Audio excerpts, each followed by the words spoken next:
불교대학을 한 학기 정도 다녔어요. 뭐 특별한 신심이 있었던 건 아니고. 예. 그래서 이제 뭔가 하나 결정을 할 때가 온 것 같다. 근데 이제 최근에 고민이 든 게 어떤 초기 불교와 대승의 어떤 대립, 갈등? 그것도 이제 제 속에 있는 거고. 근데 이제 일전에 봤더니 원택 스님이 오셔서 이제 법회를 하실 때 예. 끝날 때쯤 이제 대승 불교에도 관심을 좀 가져주세요. 이런 거 딱 보고 좀 당황스러웠던 면이 있는데 제가 이제 초기 불교에 이제 관심이 많은 가운데도 약간은 또 뭐 결국은 자기 신념대로 가야 될 부분이 맞지만은 어떤 갈등 요소랄까 이제 그런 게 조금 있어요. 이제 요즘 정리되는 생각이 그거는 그거대로 좋고 의미가 있고 또 이거는 이거대로 좋고 의미가 있다. 굳이 따질 필요가 뭐 있을까 이런 생각이 좀 들긴 하는데 그러면 제가 이제 어떤 결정을 해야 될 때라고 보는데 그러면 이쪽 원택 스님이 얘기하신 그쪽도 하면서 이쪽도 같이 해야 되는 건가? 이게 약간 마음에 걸리는 그런 게 있어요. 지난주 이제 수협협회 그 유튜브는 봤는데 이번 거 이제 필수 본문 보다가 이제 이번 올리신 거는 이제 집에 가서 봐야 될 부분인데 그러면 제가 신도 입장에서 스님이 보시기에 그런 갈등 사항을 어떻게 좀 해소하면 좋을지. 이제 제가 말씀드린 것도 그런 이야기예요. 이제 그 불교가 이제 부처님께서 법문을 설하고 나서 이제 세월이 지나면서 많이 여러 부파도 나눠지고 그게 또 시대 상황이나 이제 그런 거에 따라서 약간씩 불교가 뭐 어떤 면에서는 발전한 것도 있고 또 그게 발전이 좀 과해 가지고 불교의 정통성에서 벗어난 부분도 있거든요. 그래서 어떻게 보면 초기 불교는 이제 그 원형을 그대로 보존하려고 하는 그런 게 되게 그런 방향으로 흘러온 거고요. 대승불교는 약간 진취적인 방향으로 이제 사회에서 불교가 해야 될 역할 또 뭐 그런 면을 좀 더 고민을 한 그런 게 있어요. 그래서 어떤 것이 맞다 틀렸다 이런 것보다도 그거에 이제 그 공통분모라고 할까요? 그거에서 이제 우리가 놓치지 말아야 될 것들이 있잖아요. 아까 말한 그게 이제 초기 불교는 초기 불교 나름대로 또 이게 대승불교는 또 대승불교 나름대로 또 그 사회의 변화에 맞게 또 적응하려고 하는 노력 이런 걸 또 무시할 수는 없는 거거든요. 그럼에도 불구하고 그런 변화 속에서 불교의 정통성을 이제 버리지 않고 그 정통성을 이어가는 것, 또 그 부분은 되게 중요하다고 생각을 해요. 그래서 그런 불교의 정통성, 부처님의 가르침의 그런 이제 핵심적인 게 사승제라고 하는 그거는 이제 누구도 부정하지 않는 거거든요. 그래서 그걸 기반으로 해서 이제 수행을 하고 불교를 공부하되 이제 뭐 제가 말씀드린 건 대성이나 이런 걸 우리가 공격하고 그거를 불교 아니라고 쳐내고 이럴 필요는 없다. 이제 그런 취지인 거죠. 그러니까 지금 예를 들면 남방에서는 대승불교를 좀 불교 아니라고 취급하는 경향이 좀 있어요. 이제 너무 이게 사회에 적응하고 사회에 맞추다 보니까 부처님이 원래 그 모습보다는 약간은 좀 구원자의 모습으로 좀 변했거든요. 이제 부처님이 원래는 이제 우리에게 당신도 수행해서 깨달은 분이신데 마치 구원자처럼 이렇게 절대적인 그런 권능을 가진 그런 분으로 변해가지고 우리가 이제 불상 모셔놓고 이래 하듯이 약간 그런 모습으로 변했는데 이제 그런 거에 대해서 좀 부정적으로 생각하는 그런 게 있고 또 대승불교는 초기 불교가 너무 옛날에 머물러 있고 이제 오히려 이제 대승불교가 좀 더 이론적으로 세련되고 좀 더 발전한 불교다 이렇게 보는 입장들이 있어요. 그리고 또 너들은 너밖에 모르지 않느냐 뭐 이런 식으로 이제 비난하는데 그건 이제 뭐 그렇잖아요. 우리가 정치에서도 보면 이제 진영이 나눠지면 서로가 서로 공격하잖아요. 그런 거 비슷하게 이제 자기 부파, 자기가 속해 있는 그 집단이 더 우수하다는 것을 드러내고 자기를 부각시키는 그는 또 어떤 집단이든지 이렇게 해왔던 건데요. 근데 그 중에서 이제 저는 그런 부분에서 저도 개인적으로 그런 거에 대해서 좀 갈등을 했고, 그러니까 정말 부처님 가르침이 뭐였나 하는 이거는 되게 중요한 물음이거든요. 이게 원래 모습이 있는데 이거를 다양한 모습으로 변모시키는 이런 거는 그럴 수 있는데 이것 자체가 달라지는 경우는 안 되잖아요.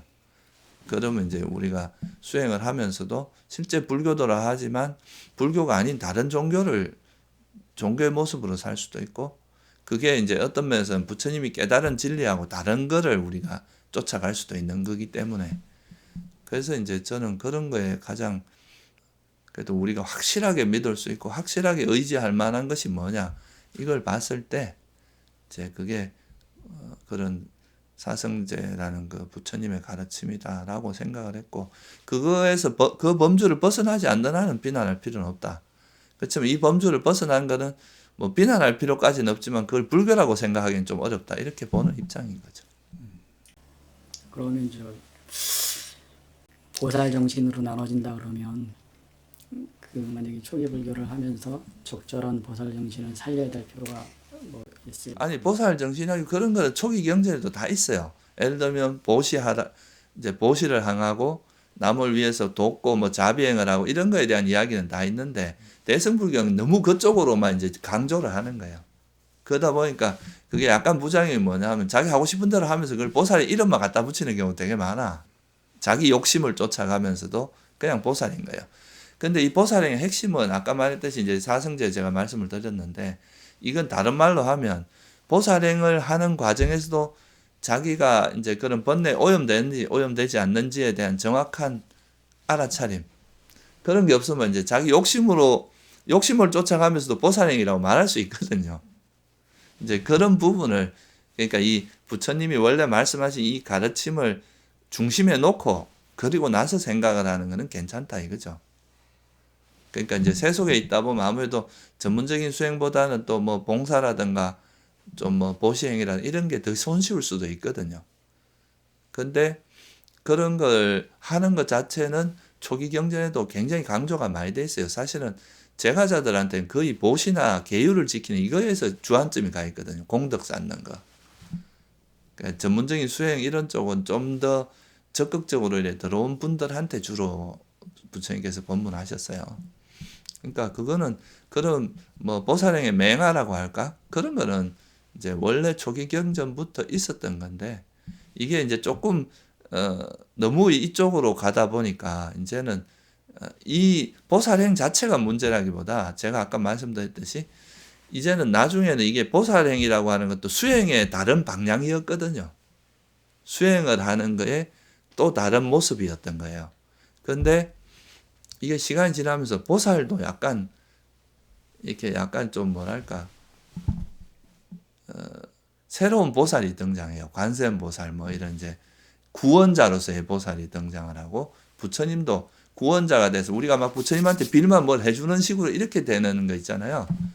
이런 모습은 너무 이렇게 가다 보면 불교와 타 종교 간의 차별성이 없어지고 불교가 가지고 있는 제일 코어한 거는 버려버리고 되게 허접한 걸 쫓아가는 꼴이 되거든요. 그래서 사실 불교가 이제 오랫동안 이 법이 잘 이제 사람들에게 되게 유용한 가르침 이런 게 살아남는 데 있어서는 불교가 가지고 있는 그런 핵심적인 코어를 버려서는 안 된다 이런 입장인 거죠. 저는 그게 오히려 불교가 이제 더 잘 살아남을 수 있고 다른 종교에 없는 걸 가지고 있는 거라서 그게 사람들에게도 더 유익하고 불교가 앞으로 이제 살아남는데도 더 바람직한 모습이다 이렇게 생각하는 편이에요. 그러면 그 소승이라고 약간 그 공격적인 대승에서 그런 입장을 취하고 있잖아요. 뭐 이렇게 그건 잘못된 표현입니다. 이제 사회에서 보면 이제 뭐 비슷한 사람들을 만나더라도 그거는 뭐 소승이야 그런 거 하지 말아라 이제 이런 식으로 접근을 했을 때 저희가 이제 좀 아까 이제 스님 말씀하신 것처럼 그렇게 이쪽에 다 있다 그런 식으로 넘어가면 돼요. 아니 그러니까 이게 그 소승이란 말 자체는 원래 없는 용어예요. 불교의 공식적인 용어로는 없는 용어고요. 이 대승이라는 대승 불교가 나오면서 기존에 이제 있던 세력을 이제 이렇게 대척점을 가지게 될 거 아니에요, 그죠? 그러면서 이제 이 대승 불교를 높이고 이 이제 다른 거를 좀 공격하는 측면에서 나온 단어지 그거를 공식적으로는 그런 말은 요즘 학교에서도 안 씁니다. 예, 그러고 그 이제 대승불교 초기에는 대승불교 자체가 인도 불교에서는 세력이 아주 미약한 마이너 불교였어요. 그러니까 이제 그게 후대로 가서 이제 대승불교가 좀 이제 뭐 AD 4세기부터 이제 본격적으로 단일 부파로서 역할을 하기 시작했지. 그전에는 거의 마이너에 불과했거든요. 그러니까 주류는 뭐냐 하면 그 설일체 유부 뭐 이런 이제 그런 부파가 그 특히 설일체 유부가 제일 주류였어요. 그러니까 예를 들어서 그 사람이 이제 주류가 있는데 거기서 내가 마이너로서 그 사람들 대응할 때는 어떻게 해야 되겠어요? 이 주류를 공격해야 되잖아요. 그러니까 그런 차원에서 나온 말이 그 소성이란 말이에요. 그리고 부처님께서 열반하실 때 제자들이 물었잖아요. 이제 누구를 의지해서 삽니까? 그때 뭐라 그러셨어요? 앞으로 내 뒤에 태어날 미륵보살을 의지해라라든가 뭐 마하가스부를 의지 이런 식으로 말씀 안 하셨거든요. 뭐라고 하셨어요? 법과 유를 의지하라 그랬잖아요. 내가 너희들에게 설한 법과 내가 너희들에게 제정한 계율을 의지해서 수행해라. 이게 이 말 속에서 보면 부처님이 초기에 말씀하신 거에는 나를 의지하라든가 뭐 어떤 그런 식으로 말씀하신 적이 없어요. 법을 의지해라. 그러니까 이제 부처님이 말씀하신 그 법을 의지해서 수행을 하라 그랬지. 뭐 관세음보살을 의지하라든가 부처님을 의지하라 이런 식으로 말씀하신 게 아니거든.